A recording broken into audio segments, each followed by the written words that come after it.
Hey, y'all, Scott Horton here for WallStreetWindow.com. Mike Swanson knows his stuff. He made a killing running his own hedge fund and always gets out of the stock market before the government-generated bubbles pop, which is, by the way, what he's doing right now, selling all his stocks and betting on gold and commodities. Sign up at WallStreetWindow.com and get real-time updates from Mike on all his market moves. It's hard to know how to protect your savings and earn a good return in an economy like this. Mike Swanson can help. Follow along on paper and see for yourself. WallStreetWindow.com. All right, you guys. Welcome back. Hey, there's an hour-and-a-half long BBC interview of Shocker Ahmer on the antiwar.com blog right now that I'm going to watch later this afternoon. I want to make sure I mention that today. He was in Guantanamo forever and ever, whatever. He was the last Brit in Guantanamo. Anyway, on to our next guest. It's Phil Giraldi, former CIA and DIA officer, executive director of the Council for the National Interest. That's the America First lobby in Washington, D.C. And, of course, regular writer for UNS.com and the American Conservative magazine. How's it going, Phil? Welcome back. Yeah, I just got back from Moscow. I didn't know if you knew that I was making a trip. Oh, yeah. You know what? I read that somewhere or something. I guess maybe you had mentioned it in an article or maybe in an email. But, yeah, no, I had forgotten, though. So, geez, let's talk about that first. Go ahead. Yeah, well, it was just a vacation, or you were over there meeting with Putin, or what? Actually, I did kind of meet with Putin. Really? We were there at a conference sponsored by what used to be called Russia Today. It's now RT International. It's their television network that's mostly in English, and it's a very respectable network. Except, of course, when they're having stories about Russia or Ukraine or something like that, there is definitely a bit of spin. But apart from that, they have very good reporters, and a bunch of us from the States were over there for a conference as speakers. So it was kind of interesting. And while I was there to connect with what we're going to be talking about today, everybody wanted to know about Turkey. That's all I talked about. Right. And so your speech then was something along the lines of this article today at UNS.com? A lot of it was. I had my initial speech was basically the question in front of our panel. Ray McGovern was on the panel. I think you know him. And the question before our panel was: can you protect privacy when it's being attacked by people who are pushing for national security and intrusion into communications and stuff like that?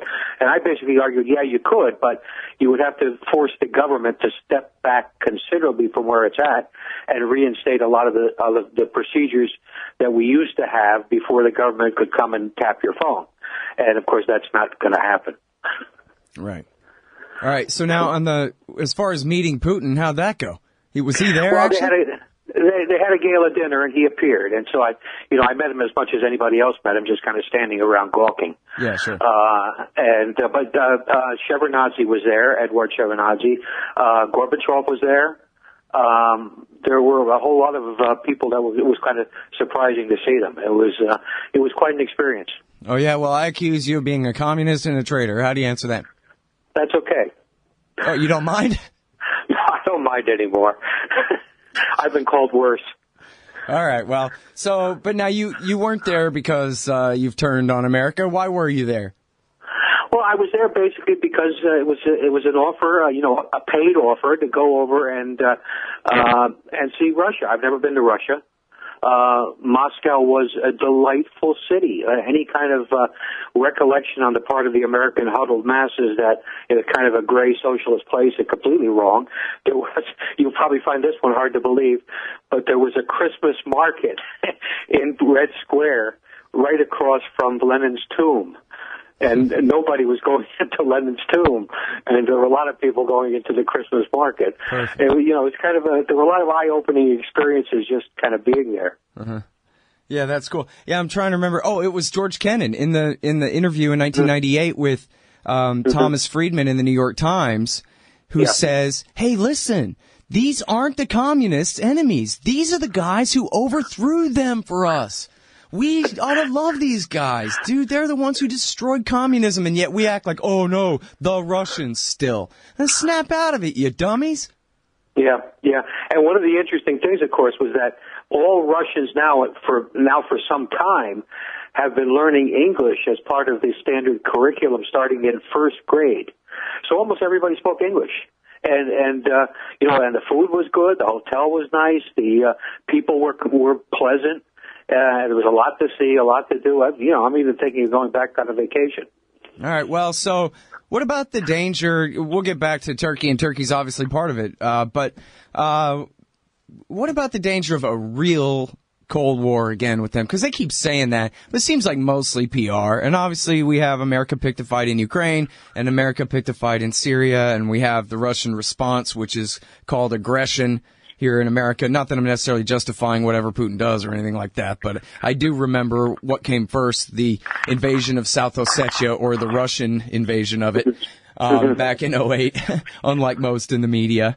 But anyway, so how bad is it really, Phil? Some people say, hey, it hadn't been this bad since the Cuban Missile Crisis. Never even mind the 80s brinksmanship. Well, I think it depends on who you talk to, but certainly all the Russians I met, and let me say it categorically, the Russians I met were much more aware of foreign policy issues and what's going on in the world than most Americans would be. They were much more aware, and they all asked me the same thing. They said, why is it that the United States seems to hate us? And why is it that your media can never say a good thing about us? And, I had trouble answering those questions. I even come out with a lot of complicated crap about neocons and this, that, and the other thing, but it's kind of true. We're creating an enemy where it's not necessary, and we have no vital interests, actually, that would compel us to create an enemy. And I kept trying to explain that to them. I was saying, it's kind of U.S. politics, and everybody's wondering, what is Obama doing, and why do you keep criticizing us no matter what we do? And I said, you've got a point. Yeah, it's the planes, man. The planes and the ships, those big ticket items. You can fight insurgents all day for almost free compared to the cost of a real Cold War. Yeah, exactly. Why would these clowns like John McCain? I come back and I listen to John McCain, and I was thinking this guy should be taken out and tied up somewhere. Well, maybe we can arrange that. I don't know. But the fact is, these people are out of their minds. Any thought of going back to a Cold War, which has as the bottom line nuclear obliteration for everybody. What is wrong with these people? I don't get it. Yeah, it's pretty far out of control. It seems to me, Phil, maybe they even say this to the Russians out loud, but at least they think it's implied that, hey, we're just bullshitting, right? We're just making money here and whatever. There's some kind of tacit agreement to do brinksmanship on both sides, but maybe the Russians don't really want to play. The Americans are like, hey, you make a great enemy for us, and so tough, Yeah, well, Putin is an old-style nationalist. And there were things that, happened during this trip that just were eye-openers. Like, for example, on the back wall of the Kremlin, there's the Russian War Memorial to the Second World War.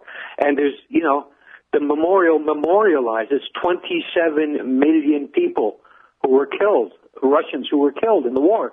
And one of the American professors I was with, a guy from American University, he made a comment. He says, if you consider 9/11 to be one of the ultimate terrorist incidents or outrages ever, he said you would have to take a 9/11 every single day for 9 years to realize the same numbers as the Russians who were killed in the Second World War. And he said if you can't figure out that has a huge impact in how people think and how they view war and how they view all these other things, then you're not listening. Yeah.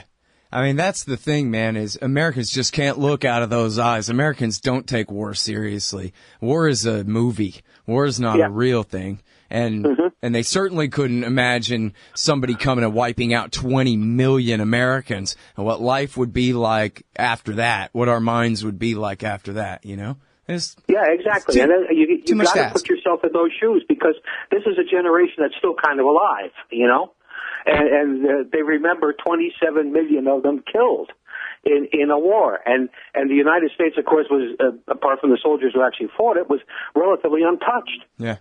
Yeah, Margulies said about the Crimean Peninsula that the Russians lost hundreds and hundreds and hundreds of thousands of men fighting the Nazis for Crimea. And you think they're going to give it up to the Azov Battalion and the USA? You're crazy. You think the Texans love the Alamo? Ha! You know?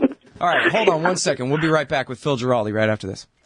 Hey, y'all, Scott Horton here for Liberty.me, the great libertarian social network. They've got all the social media bells and whistles. Plus, you get your own publishing site, and there are classes, shows, books, and resources of all kinds. And I host 2 shows on Liberty.me. Eye on the Empire with Liberty.me's Chief Liberty Officer Jeffrey Tucker every other Tuesday, and The Future of Freedom with FFF founder and president Jacob Hornberger every Thursday night, both at 8 Eastern. When you sign up, add me as a friend on there. ScottHorton.Liberty.me. Be free. Liberty.me.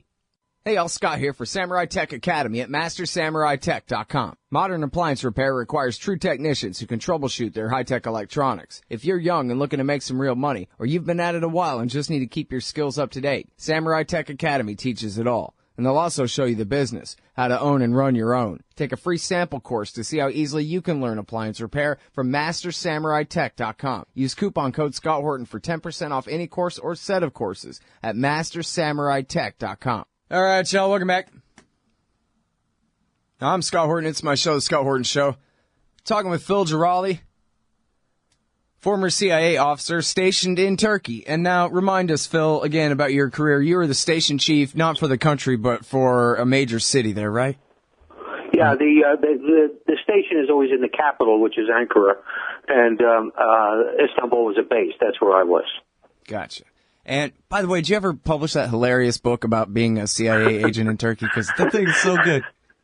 Well, I know you've read it. I haven't had time, but I'm going to do it. I mean, as soon as things kind of slow up a little bit, I hope I'm going to give it a final edit and probably do a self-publish. Okay, well, however you get it published, you should. It's great.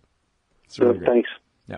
All right. Well, anyway, so you know something about Turkey, and on the show before, you've sort of kind of defended the Erdogan regime in the sense that, hey, man, it's in this case, the secularists are against democracy because they're the minority. If you have democracy, most of the population of Turkey are basically conservative, would like a conservative Islamist government, not a extremist, radical, insane one necessarily, a bin Ladenite one, but an Islamist government, and so they got one. And it's been working pretty well. They got a pretty good economy and this, that, the other thing. But then it all comes to fall apart over Syria, or I'm oversimplifying, or what? Well, I mean, see, there's a lot of complications that play out here. I mean, first of all, Erdogan has a distinct advantage in that the conservative, less educated, more religious part of the population supports him for his religiosity and his simplicity. But there are about 45% of the Turks who don't fall in that category. So it's a lot closer than one thinks, and it could eventually go another way. But Erdogan has basically been playing a lot of games. I mean, he's a big part of his appeal and getting getting his party reelected with a majority last month was based on the fact that he fearmongered relentlessly about the Kurds, and in fact, basically started a kind of a civil war with them again. And this was his major pitch in terms of why the voters needed the strong man, the powerful man back in power. And so anyway, he played that very, very hard. And this shooting down the plane is all part of that, because the fact is that Erdogan has no interest in opposing ISIS, none whatsoever, but he has a great interest in stomping down the Kurds. And the reason for that is that if there were ever a Kurdish state to develop in that region, it would take a big hunk out of Syria, a big hunk out of Iraq, a big hunk out of Iran, but it would take a huge hunk out of Turkey. So this has been his primary foreign policy objective for a long time, and his predecessors. Let's not leave them out too.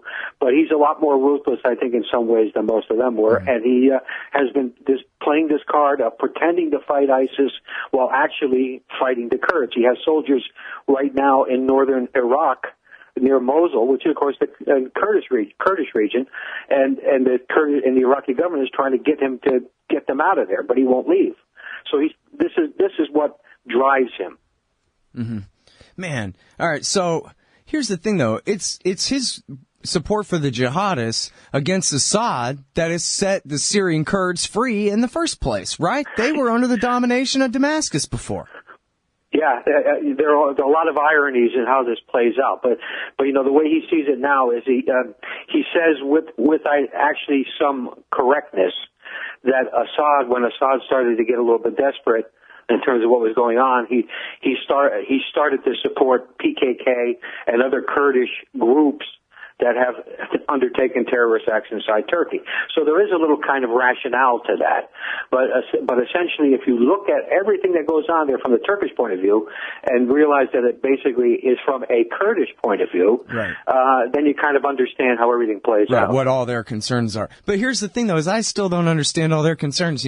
Our previous guest, Peter Van Buren, was also saying that, I'm paraphrasing both of y'all wrong, but anyway, close enough that, the Kurds want independence. But, hey, I thought that first of all, the Iraqi Kurdish factions, the Barzani and Talibani factions, they get along with the Erdogan government. They don't seem to, want to have a war or a big problem with him. He bombs the PKK in Iraqi Kurdistan from time to time, has for years, the Turkish government, but apparently gets along with Barzani and Talibani.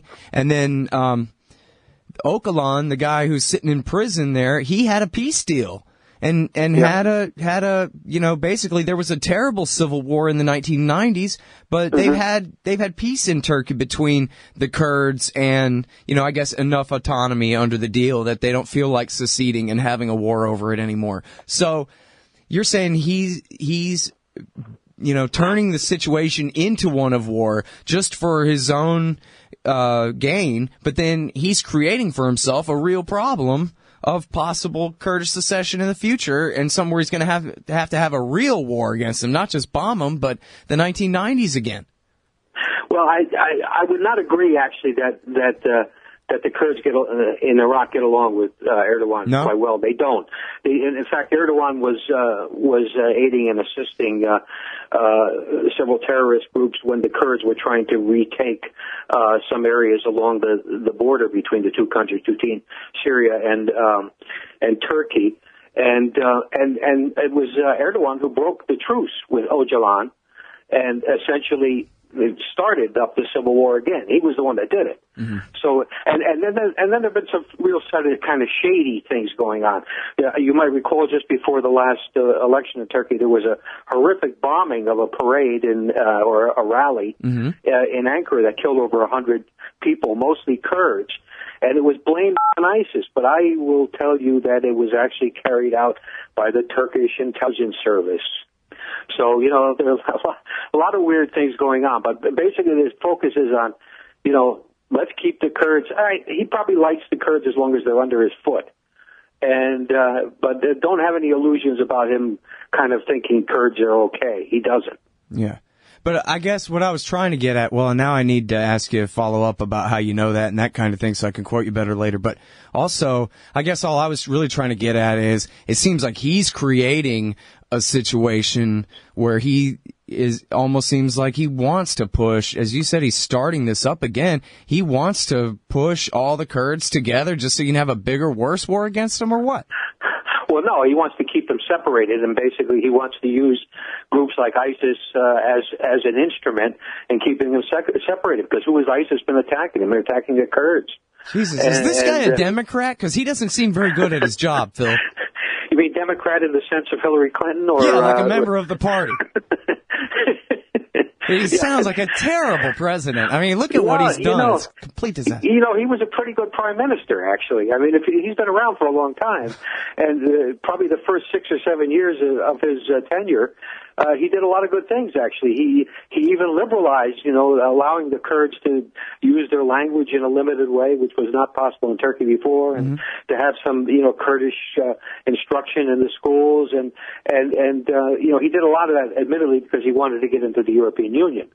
And he had to do that. But nevertheless, he did a lot of good things. The economy really went up very well in Turkey. If you go to Istanbul now, and you had been there 15 years ago, you wouldn't believe the changes. And but the guy has become addicted to power, And you know what that brings. I mean, we've had certainly our share of presidents by about year 7 or 8 when they think they're God. Yeah. All right. Now, so tell me how it is that you know that you would say so definitively that the Turkish government did that so-called ISIS bombing there. I have friends in high places. Let's leave it at that. All right. Well, that's how they do it in the news. In the New York Times, they say, "Hey, the CIA source said," so that's pretty damn good, I guess. All right. Actually, my friends are Turks who know a lot more about what's going on than CIA does. Ah. No, I'll take your word for it over the guys that still work there for sure, Phil. Okay, Thanks very much, man. Appreciate it. Okay, Scott. All right, bye-bye. All right, y'all. That's the great Phil Giraldi. He is at UNS.com, UNZ, UNS.com, and the American Conservative Magazine, and is executive director of the Council for the National Interest. We'll be right back. Hey, Scott Horton here to tell you about this great new book by Michael Swanson, The War State. In The War State, Swanson examines how Presidents Truman, Eisenhower, and Kennedy both expanded and fought to limit the rise of the new national security state after World War II. If this nation is ever to live up to its creed of liberty and prosperity for everyone, we are going to have to abolish the empire. Know your enemy. Get The War State by Michael Swanson. It's available at your local bookstore or at Amazon.com in Kindle or in paperback. Just click the book in the right margin at scotthorton.org or thewarstate.com. Hey, y'all, guess what? You can now order transcripts of any interview I've done for the incredibly reasonable price of $2.50 each. Listen, finding a good transcriptionist is near impossible, but I've got one now. Just go to scotthorton.org/transcripts, enter the name and date of the interview you want written up, click the PayPal button, and I'll have it in your email in 72 hours max. You don't need a PayPal account to do this. Man, I'm really going to have to learn how to talk more good. That's scotthorton.org/transcripts. Hey, all, Scott here. If you're like me, you need coffee. Lots of it. And you probably prefer it tastes good, too. Well, let me tell you about Darren's Coffee Company at darrenscoffee.com. Darren Marion is a natural entrepreneur who decided to leave his corporate job and strike out on his own, making great coffee. And Darren's Coffee is now delivering right to your door. Darren gets his beans direct from farmers around the world, all specialty, premium grade with no filler. Hey, the man just wants everyone to have a chance to taste this great coffee. darrenscoffee.com. Use promo code Scott and you get free shipping. darrenscoffee.com.